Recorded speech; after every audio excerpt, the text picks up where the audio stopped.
Mesdames, Mesdemoiselles, Messieurs, téléspectateurs, chers fidèles internautes et enfants de Dieu, bonjour, bonsoir, suivant l'ère à laquelle vous nous suivez.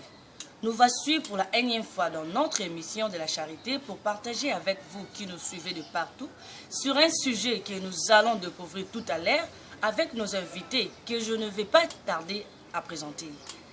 Nous avons aujourd'hui magistrat Jean Minga Kwete et nous avons magistrat Piaget Ilinga Bomolo et prophète Ivinis Mutuma Chibwabwa. Bonjour chers invités. Quel est votre message ou thème d'aujourd'hui? Bonjour, merci Madame Larissa. Bonjour très cher peuple de Dieu, vous qui nous suivez partout dans le monde. Aujourd'hui, nous allons devoir parler d'un sujet qui est d'une importance capitale. Et ce sujet s'intitule « Le signe pour connaître les églises démoniaques cachées sous le nom de Dieu éternel, de Jésus-Christ et du Saint-Esprit ». L'église dont nous parlons ici, peuple de Dieu, ne sont pas de gros bâtiments ou édifices que nous voyons partout dans le monde. Mais nous invoquons ici l'aspect spirituel de l'envoyé de Dieu ou de tout ce qui prétendent être envoyé par Dieu. Cependant, notre Seigneur Jésus-Christ nous a prévenus en avance que beaucoup viendront sous son nom, mais ce n'est pas lui qui les a envoyés. J'invite le magistrat de Dieu, Jean Minga, de pouvoir nous lire le livre de Matthieu, chapitre 24, versets 24 à 25.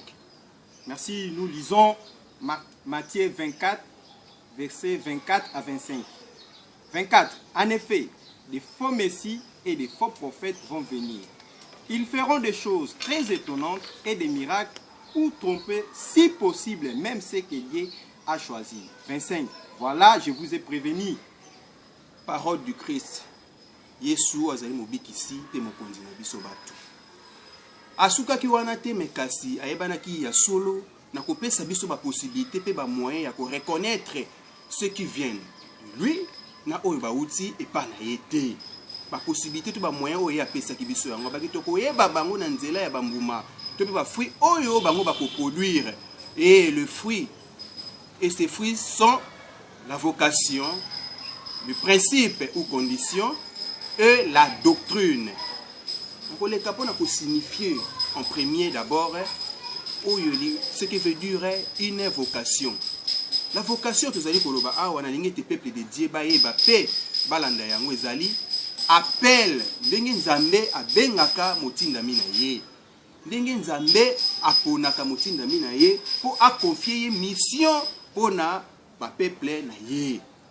Ezali ya solo appel message oyo ye envoyé wana zwaki amonaki nini ayokaki nini elembo nini oyo nzambe apesaki ye pone bana ko signifier yango na ba peuple na ye po la tsete ya solo nzambe atindi pe mission nini oyo nzambe asili ko confier ye tamu asalaki abengaki ye aya solo kusele musala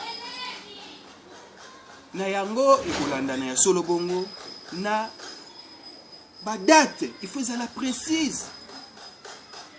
Badate faut la précise même ce kotangi na ba ebanso ya benga avant okomona ke esila ko la bongo. Et puis ba témoin il faut baza. Na yango to koleka na so na kotanga mokanda ya Exode chapitre 3 verset 2 à 5. Magistrat de Dieu atangela biso. Exode chapitre 3 verset 2 à 5. D. Là, l'ange du Seigneur lui apparaît dans une flamme au milieu d'un buisson. Moïse regarde. Le buisson est en feu, mais le feu ne détruit pas les buissons. 3. Moïse se dit, je vais faire un détour pour voir cette chose étonnante. Le buisson n'est pas brûlé. Pourquoi donc? 4. Le Seigneur voit que Moïse fait un détour pour regarder. Alors Dieu l'appelle du milieu du buisson. Moïse, Moïse. Moïse répond, je suis là. 5. Le Seigneur dit, n'approche pas du buisson. Enlève tes sandales parce que cet endroit est saint. Ya solo tolandi peuple de Dieu wana ezali vocation ya prophète Moïse. Tozui exemple oyo pona kolakisa ete Nzambe jamais akoki kotinda motinda mine sans pour autant bino bae oyo azali ko annoncer nouvelle na part ya Nzambe boyeba ndenge nini Nzambe abengaki ye pe mission oyo apesaki ye po asalela ye. biso nyonso toyebi mission ya prophète Moïse oyo Nzambe apesaki ye mpona peuple d'Israël. Ya mibale na koleka bongo mpona koexplike makambo etali principe to pe condition. Lelo tokomona partout dans le monde entier, dans des différentes églises. Okomona principe, condition etonisami mingi ya koleka. Or, principe ekoki kozala jamais à la contre ya commandement ya Nzambe. Soki ekomi déjà contraire na mibeko ya Nzambe, fils ezuti mutinda mwana azali kolakisa ete auti epai ya Nzambe te. Na kobenga magistrat de Dieu ayeba na kotangela biso mokanda solo bongo ya Romains chapitre 14 verset 14, 17 et puis 20. Merci. Romains 14 verset 14, 17, 20. 14. Je le sais, et grâce au Seigneur Jésus, j'en suis sûr, rien n'est impie. Mais si quelqu'un pense qu'une chose est impie, elle devient impie pour lui. 17. En effet, le royaume de Dieu n'est pas une question de nourriture et de boisson. Le royaume de Dieu, c'est la justice, la paix et la joie donnée par le Saint-Esprit. 20. Ne détruis pas le travail de Dieu pour une question de nourriture. C'est vrai, tous les aliments sont pires, mais manger quelque chose qui pousse les autres au mal, ce n'est pas bien. Au moins, lelo na l'église ebele. Interdiction formelle na bango ezali. Bakolia eloko boete, bakomela masanga te.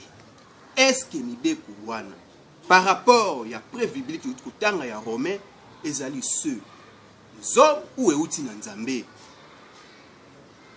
Nzambe cependant akelaki biloko nyonso po ete mutu alia amela po akumisa kombo na ye. Bon, oyo euti na ba ecclesia oyo yake komela te kolia te euti wapi. J'invite encore le magistrat de Dieu à tangela biso mokanda solo ya Colossiens chapitre 2 verset 20 à 22 ce que lobi na biso nini. Colossiens chapitre 2 verset 20 à 22. 20. Vous êtes morts avec le Christ et les forces du monde ne comptent plus pour vous. Mais vous faites comme si votre vie était encore sous le pouvoir de ces choses-là. Pourquoi est-ce que vous obéissez à ces règles? 21. Ne prends pas ceci, ne goûte pas cela, n'y touche pas. 22. Elles sont faites pour des choses qui disparaissent dès qu'on s'en sert. Ce sont des règles et des enseignements inventés par les êtres humains. Ezali bongo makomi ya Nzambe, maloba ya Nzambe à travers ba prophètes na ye. Okomona lelo tout ça na ba église ebele, tout ça toujours na kati ba principe ba condition. Ba congrégation religieuse ndenge na ndenge tondi na mokili oyo. Oyo bango balobi ke bakobala te. Bakobota te pour que ba servir Nzambe. Mobeko wana d'office euti na Nzambe te, mais euti na kati na bato na mokili oyo batindami na Nzambe te. Pamba te tangu Nzambe akeli mutu. Na Genèse chapitre 1 verset 27 à 28, apesaki mutu ordre, bénédiction pe commandement ya kotondisa mokili oyo. Donc nous tous, nous sommes astreints ya kobota pour que tout accomplir maloba ya Nzambe apesaki biso tangu akelaki biso. Mais lelo mobeko oyo ba église o bino boyebi bato boza kolanda ngai ke baboyaka kobala baboyaka kobota pour que ba servir Nzambe. Mobeko wana euti na Nzambe te kasi euti na bango moko d'office bazali kolakisa na mokili ete solo batindami na Nzambe te po oyo atindami na Nzambe akotosa oyo Nzambe alobi pe oyo Nzambe alingi esalema akotosa volonté ya Nzambe. La congrégation religieuse wana msusu oyo balobi que non apôtre Pierre azali premier chef spirituel na bango. Mais apôtre Pierre ye azalaki ya solo marié et azalaki na foyer na ye. J'invite les magistrats de Dieu à prouver makambo ngana lobi na mokanda ya Luc chapitre 4 verset 38 et lobi na bisoni. Luc chapitre 4, verset 38. Jésus quitte la maison de prière et il entre chez Simon. La belle-mère de Simon souffre d'une forte fièvre et on demande à Jésus de faire quelque chose pour elle. Kaka na même église wana o tozali koloba. Balobi ete basi babota te pour que basi concentrer na œuvre de Dieu. Mais même Marie la Sainte Vierge abotola ki biso mobikisi Yesu Kristo akolonga biso kati na mbeba pe kozongisa so bomo ya seko. Azalaki marié. Azalaki na mobali na yo oyo azali Joseph. Soki botangi bongo na mokanda ya Matthieu chapitre 1 verset 18 à 20 bokomona makambo ngai na lobi na bino. Magistrat de Dieu na kosenga totangela biso mokanda ya 1 Timothée chapitre 4 verset 1 à 3 pour approuver que makambo oyo bango bazali kosala ezo kolakisa ete solo bauti na Nzambe te. 1 Timothée 4 verset 1 à 3. 1 Timothée 4 verset 1 à 3. L'Esprit Saint le dit clairement. Dans les derniers temps, certains abandonneront la foi. Ils suivront les idées fausses et les enseignements qui viennent des esprits mauvais. Des gens faux et menteurs les tromperont par leurs paroles. Ces gens-là ont une conscience marquée par l'erreur comme au feu rouge. 3. Ils interdiront les mariages. Ils interdiront aussi de manger certains aliments. Pourtant, c'est Dieu qui a créé ces aliments. Les croyants qui connaissent la vérité peuvent donc les manger en lui disant merci. Ce sont des écritures saintes. Maloba Nzambe à travers les prophètes na ye. Le fils ezali ko lakisa ke l'église wana ezali ya Nzambe te. Ezali ba église ezali tout classé yango na kati ya église démoniaque parce que bazali ko obéir te.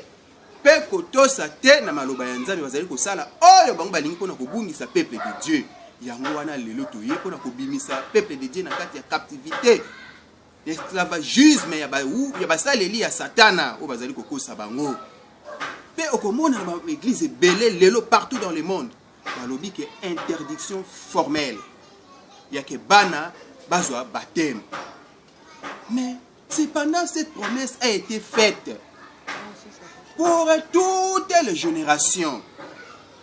Papa bana na batunyos. Mais comment c'est possible que bana mike bazwa baptême? Te kaka mikolo. J'invite na magistrat de Dieu tangela biso mokanda solo ya Actes des Apôtres chapitre 2 verset 38 à 39. Acte 2 verset 38 à 39. 38.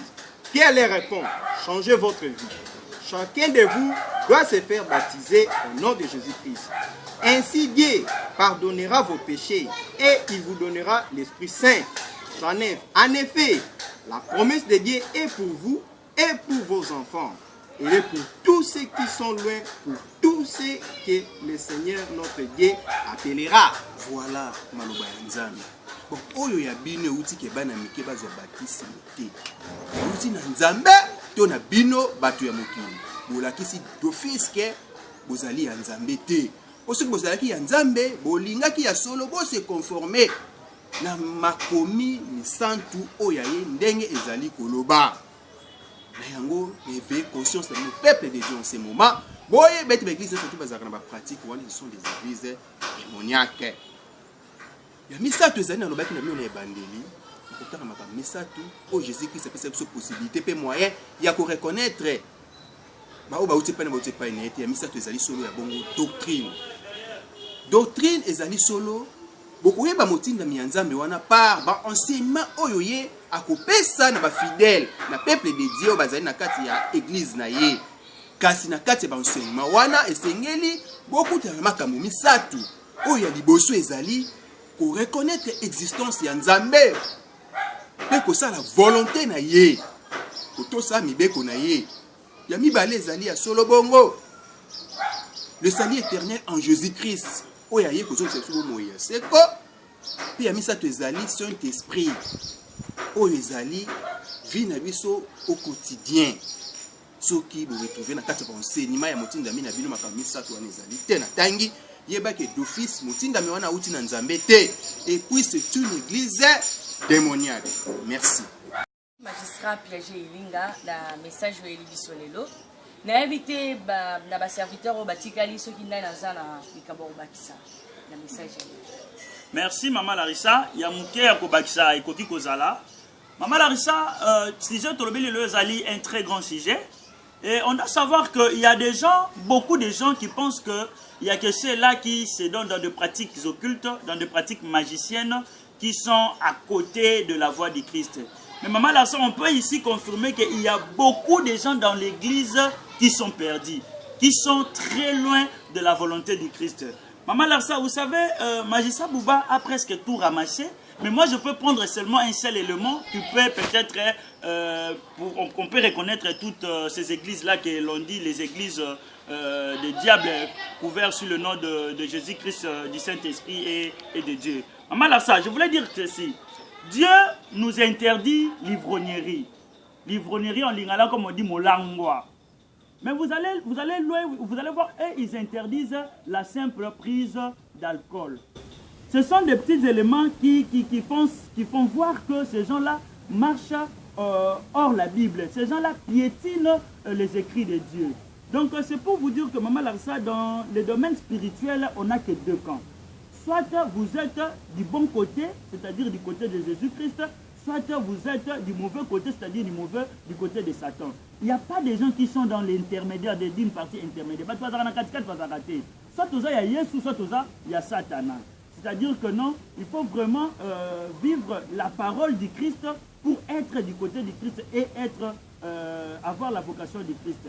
C'est un peu ça ce que je voulais ajouter par rapport à tout ce que Magistrat vient de nous expliquer aujourd'hui. Merci maman. Ok, merci pour la message de nous. Vraiment, je sens le nom du Cambodali là.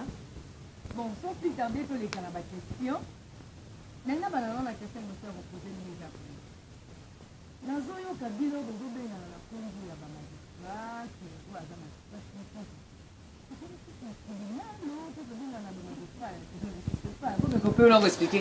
la Merci maman, mais biso makam na biso nyonso za prouver na kati ya Bible. Na profiter pour atteindre la bino mokana ya Romains 13 verset 4. Oui, les magistrats sont serviteurs de Dieu pour te conduire au bien. Mais si tu fais le mal, tu dois avoir peur. Car ces magistrats ont le pouvoir de punir et ce n'est pas pour rien que ces magistrats punissent et elles sont au service de Dieu. Elles montrent la colère de Dieu contre celui qui fait le mal. Donc, awa bazali kotal sabiso ki ba magistrat bazali bel et bien ba serviteur de Dieu, basali ya Nzambe ya solo oyo ba memaka batu na kotalisa bango nini esengeli na bango basala ya malamu, nini esengeli na bango basala te. Po ceux qui bosali mabe bozali na sanction to bozali na ekomema bino na péché oyo ekoki ko faire perdre bino likambo nene oyo ezali sali éternel. Donc biso ba magistrat toza wana pona kotalisa bino makambo ya Nzambe ya solo solo po ete bobika. Merci na motuna mama opesi biso. Ok, évidemment, vous avez une réponse. Il y a une réponse qui s'inquiète par rapport à la magistrat. Donc, on est à la deuxième question. Je suis un prophète, je suis un mais souvent, ils ont soko meli bière, bouteille de bosso. Les autres personnes pensent qu'il y a la deuxième bouteille. Au risque qu'il y ait la troisième bouteille, au côté qu'on s'est retrouvé qu'on est ivre. Aux hommes, on a dit que l'église a une raison pour ne pas bandir na bango, ba langwa. Vous me pouvez interdire bon caraba mais la bière c'est fini. On a ba commettre erreur ou sous. Merci maman Larissa pour na mutuna wana ezama mutuna ekitoko pour na éclaircir. Maman Larissa, vous savez la parole de Dieu est de stricte compréhension et de stricte aussi application. C'est un peu comme on dit en droit pénal, hein? Comme je suis là dans le domaine de maître Jean, lui qui est maître avocat. Magistrat Jean plutôt. On dit en droit pénal que le droit pénal est de stricte interprétation. C'est-à-dire que non, ce qui n'est pas cité n'est pas évoqué. Donc dans la Bible, on n'ajoute rien, on ne retranche rien. La Bible dit bien que non, c'est l'ivrognerie qui est un péché. C'est-à-dire quand on prend la bière en excès par rapport à sa capacité nerveuse. Vous allez au-delà, au Koinamolamwa, c'est ça un péché. Vous allez nous dire quand nous lisons Romains 13, nous précise bien que non, l'excès de table c'est un péché. Ce n'est pas pourtant que l'excès de table est un péché que le manger aussi est un péché. Non, il ne faut pas confondre. Ce sont de petites histoires, mais qui nous permettent à comprendre réellement si celui-là est en train de respecter les Écritures de Dieu ou il va à côté des Écritures de Dieu. Maman Larsa, je peux même aller plus loin pour vous donner un exemple. Le tout premier miracle que Jésus-Christ a opéré sur terre, c'est quoi? C'était la transformation de l'eau en vin. Et il y a certaines personnes qui peuvent dire que non, et ce vin-là, c'était un vin non alcoolique. Où est-ce que dans la Bible, on nous a dit que ce vin-là était non alcoolique? Et encore plus grave, dans les dictionnaires, vous pouvez même vérifier, on vous dit que le vin est une boisson alcoolique fabriquée à base du raisin. Et le vin est une boisson alcoolique. Et ce qui est logique est que dans la spiritualité ou dans la parole de Dieu, la personne qui envoie l'autre dans le péché, il commet le péché lui d'abord en premier. Et vous allez me dire que Jésus-Christ, en opérant ces miracles-là, il a envoyé tous ces gens-là à commettre un péché. C'est que Jésus lui-même a commis un péché, le premier. Donc c'est la confusion. Ce n'est pas la prise de l'alcool qui est un péché, mais c'est plutôt l'ivrognerie qui est un péché. Donc nous devons respecter les Écritures de Dieu. Merci maman. Ok. Merci. Nous allons à la troisième question. Nabi, tout le monde dans l'église nous sous deux fois. Au moins la bandimi, bazo kende église. Bazo te ya bango. Mais bazo zoa vraiment maté ya baptême te. Bazo pesa vraiment importance ya baptême te. Bazo zoa kaka maté ya mo boke bo na vie bavanda ka boye donc bazo la tsabango kaka maramba Biblia mais bazo pesa importance vraiment de tout na marambu ya baptême te. Si qu'on a l'église wana nde bozo lo bana. Bango pesa ka parmi basino boti ko la tsake. Baza l'église à Mabé. Pour le bien la réponse voilà. Oui, maman, pour répondre, et sengeli na bato baye ba liloba ya nzambe malamu. Wana tokotangela bango mokanda ya Matthieu 28 verset 19 et le bel bisobwe. Allez chez tous les peuples pour que les gens deviennent mes disciples. Baptisez-les au nom du Père, du Fils et de l'Esprit Saint. 20. Apprenez-leur à obéir à tous les commandements que je vous ai donnés, et moi je suis avec vous tous les jours jusqu'à la fin du mois. Ah, bazali kotali sabiso, le lengeni ni soki motu déjà andimeli Jésus-Christ comme Seigneur et Sauveur. Motuana, lokola ndimeli Jésus-Christ comme Seigneur et Sauveur, sengeli bo batisa e mbala moko. Donc, ezali te ke boti ke lisusu alandaka banseignement parce que eza par baptême de biso tozwaka protection na Saint-Esprit wana. Mais bino botiki mutuana pendant longtemps. Le lenge nini ye mutuana koza protéger. Omoni te ke bozali kotika e na makambo ebele ya satana. Donc pour la protection et Seigneur tango déjà ndimeli Jésus-Christ comme Seigneur et Sauveur, bo batisa mbala moko, bo rumisa lisusu te. Na mutuna wana to répondre bino malamu. Merci maman Larissa, ceux qui n'ont pas ko bakisa moi le roman na o maître lobi. Maman Larissa, moto akoki ko sambela na ba ecclesia songolo pakala akendaka prière de 6h à 0h chaque jour au moins 4 fois par jour. Maman Larissa moto wana koki ko sambela je ne sais pas moi combien de fois par mois. Si celui-là n'est pas baptisé, il est condamné comme nous le dit en Marc 16 verset 15 à 16. Donc tu peux prier, tu peux faire des jeûnes. Si tu n'es pas baptisé, tu es condamné. C'est clairement pour expliquer ce qu'on vient de nous expliquer par le magistrat que non. C'est compréhensif que ces églises-là, ce sont les églises de diable. Pourquoi ils peuvent laisser les enfants de Dieu encore entre les mains de Satan, ne pas leur baptiser?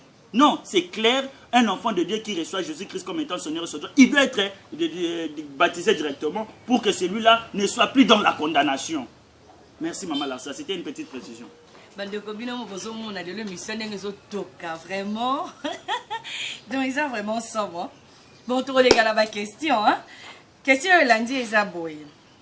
Ils ont abandonné Moussous dans cette église. Ils attendent par rapport à Bassine Yatem à Lelo. A quoi qu'on répondre à bien dans le but que yé marambo que pasteur na bango Bassine bolobi que o bapexi bon bloc kolia ou pasteur na bonga na comportement mon mabe. Ataku tazan bazan mutakisi ya olobaki tali longo yeti. Parce que l'église a kenara non pas pour la pasteur. L'église a kenara ne pour la sambela. Donc on m'a pasteur zo ça la italien. Batu ya bongo boye ça bango nini. Merci Maman Larissa pour Namutuna. Maman Larissa, vous savez, si nous allons dans les églises, c'est pour avoir les encadrements et les orientations spirituelles de Dieu à travers son envoyé. Et donc, si celui-là n'est pas envoyé par Dieu, c'est que vous êtes mal encadré et mal orienté. Donc, vous n'êtes pas encadré selon Jésus-Christ. Donc, vous pouvez avoir les conséquences de cela qui marche à la contre de la volonté de Dieu. Donc, c'est aberrant. Quelqu'un qui a un chef spirituel qui n'est pas envoyé par Dieu, il s'est dit, donc vous êtes entre les mauvaises mains et vous êtes à côté de la volonté du Christ. Donc vous n'allez pas hériter du royaume des cieux et vous allez marcher contre la volonté du Christ. Merci maman. Ok, mais ça va biso balo baro kabi on est jugé pour ba ça nanza ba jugé ba honte. So me ko lo ba que peut-être que Moussa nanza bana sali ma bénalité à bo ou bien sali ma bé par rapport à comportement no occasion c'est une réponse que oh bah jugé ba ça nanza béti. Maman Larissa, ba uti ko tangela biso mukanda awa ipa magistrat Jean et Bandeli, mukanda oyo papa Bouba Pesaki. Ba biso biso nini? Ebele bakoya na kombo na ngai mais ngai te mna kotina bango bokoye ba bango na bambuma na bango. N'est-ce pas Christ lui-même nous met déjà dans une position de juger, de critique. Comment saurez-vous que non ceci n'est pas bien, ceci est bien? Il faut d'abord juger cela, non? Christ lui-même, non, il ne faut pas confondre les choses, il ne faut pas mélanger les choses. Il faut, quand il y a quelque chose de mauvais, vous pouvez bien le savoir et prendre des décisions là-dessus. Donc vous éloignez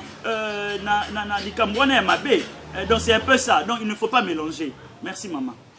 Ok, Badero Balandi, question je pense que to comme na souka ya émission na biso, mais na kopesa ba parole na ba serviteur de Dieu, ba me kampe koye bisa biso message ya souka to mot de la fin ni no ba réservé pour na bana na nzambe bozo na biso.